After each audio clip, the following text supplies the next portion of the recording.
Welcome. In this video, I'll show you the quickest way to make QR code for your Calendly event. All right. A Calendly QR code is just another way to share your booking link. Instead of sending your scheduling link via email, for example, you just generate a QR code your invitee can scan by just using their phone to open your booking page. Okay. Now to do that, you'll have to do it via phone. Okay. You can't do it in the web version. Now in here, just go ahead over to Home and tap on an event, for example, this one. Now in here, at the very bottom, we have more share options, okay? Just tap on it. Now go ahead and tap on create QR code, okay? Just tap on it.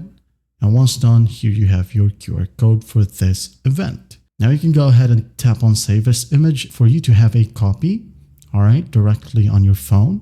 Just tap on it. Now it will be saved on your photos or gallery. Now from here, you can also go ahead and share QR code and use these messaging apps right here.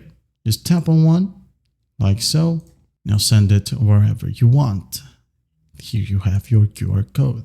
Just tap on send and once done, you're good to go. Well, I hope this video helps and I'll see you in the next one.